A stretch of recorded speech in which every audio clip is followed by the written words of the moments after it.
Good afternoon, everyone. Greetings. Welcome to Mind, Body, and Soul with Jen. I'm Jen. I love to bring themes to bring your mind, body, and soul in harmony. So today I'm out in the garden. I need to uppot, or actually completely transplant my tomatoes. I started these from seeds, something, a packet similar to this. Um,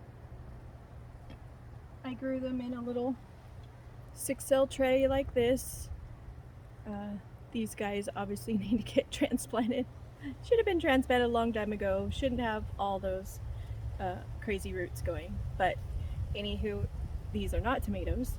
But I planted them, the seeds in here, and then after a couple weeks, they got big enough and I uppotted it into this 2.5-inch pot and then let them grow. And now it is time for them to go into their final spot where they can grow big and happy. So some tips that I'd like to give you.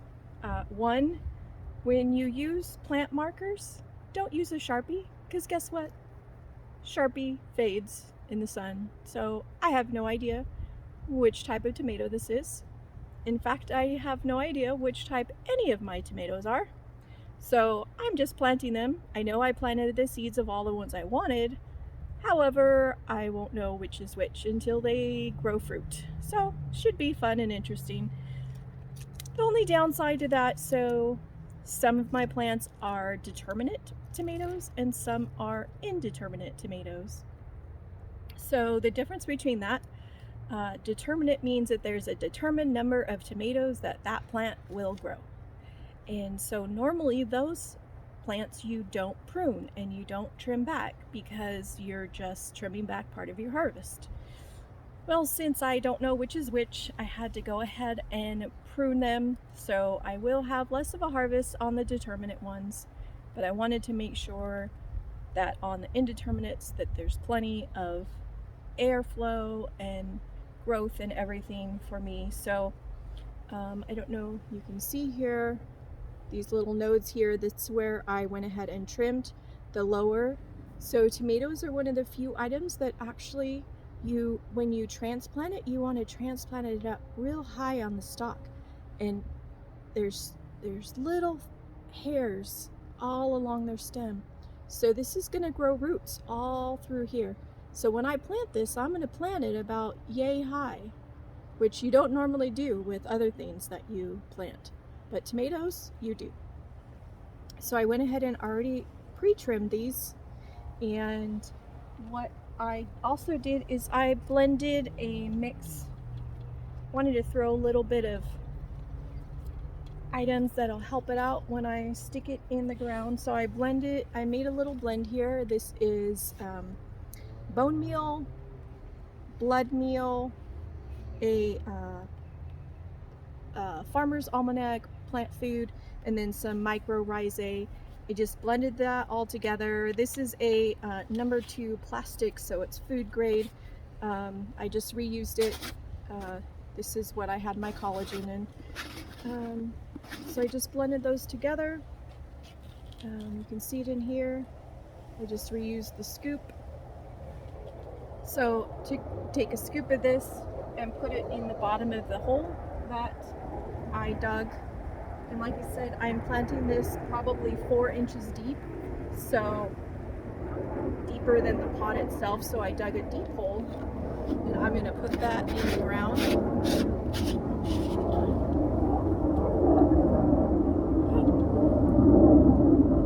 Fighter jets. That's part of the fun of living in Fresno, California. We have the Air National Guard fighter jets that fly out of the airport here. They're pretty amazing. Just waiting for that to go away. So I'm going to put this guy in. I'm going to plant him in deep. Let's see here. Go ahead and get him in.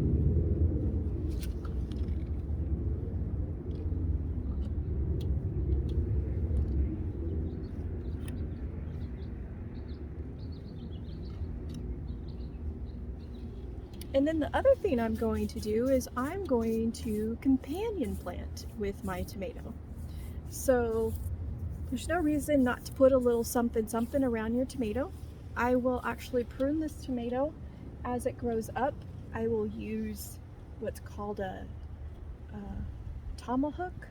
It's a little hook and string that you hook up along with this trellis netting, but it helps it to grow long and tall, and you'll keep it nice and thin and skinny. It'll get lots of airflow, reduce having less fungus or powdery mildew or anything going on in there. Reduce the pests as well when you don't have any rotting areas, issues with fungus, that sort of thing. So there's several things that you can plant with your tomatoes that will help ward off bad pests and also help bring in good bugs. So a few of the things that I have, one thing that's great is marigolds, preferably French marigolds. You should use the orange. This one is a lemon drop marigold. I do also have orange ones. You just can't see them in the seed packet, but those are orange marigold seeds. So marigolds go great with your tomatoes. Some other things you can plant with them are going to be carrots, some radish, some dill, parsley. Then I have a couple others here.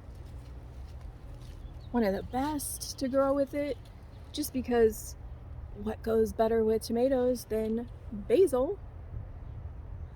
But then also, besides they go great together, basil does help. If you let this basil go to flower, it will help bring beneficial like bees and different flying beneficial bugs to help.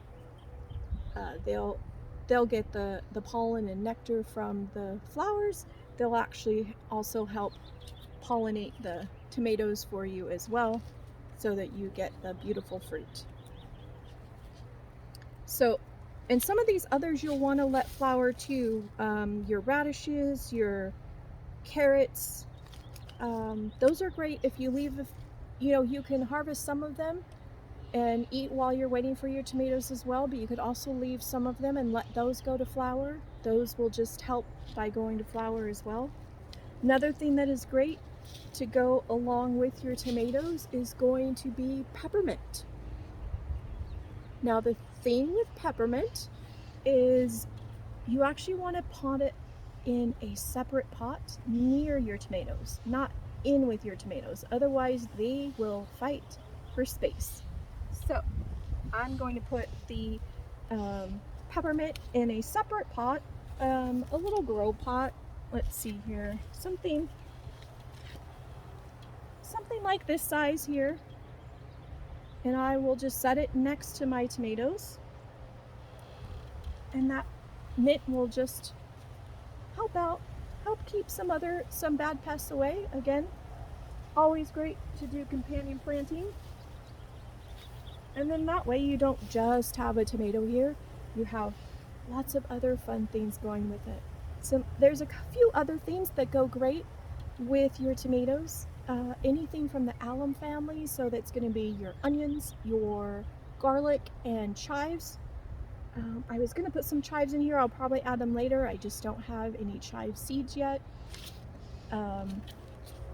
The garlic is actually really good if you plant it ahead of time. Garlic or onions, if you plant, because those usually get planted way earlier than tomatoes. So if you're planting ahead, plant garlic and onions and plant them early, and just leave enough room to know that you're going to put your tomato plants in between them. They work great together. So like I said, I will add chives probably later on when I have seeds, because those will grow much faster than onions or garlic. And Since I'm growing in these raised pots and also grow bags, I didn't get any of my garlic planted yet. I'm probably going to go ahead and still plant some of my garlic. I do have garlic starts, I have onion starts. Uh, I'll probably put those in. I'll have them later in the season. So anyhow, I wanted to bring all those tips for you as you're going. There's no reason not to go ahead and get started in your garden. Grow some of your food, enjoy it. It's lots of fun. There's little mistakes to be made, but you know what? You learn those as you go. Just like I said, I'm not sure which variety any of my tomatoes are, other than that I do know since I planted the seeds. They are all tomatoes that I do want to grow. I just don't know which ones will be where. So I hope that helped all of you. Have a wonderful day. Until I see you again, enjoy.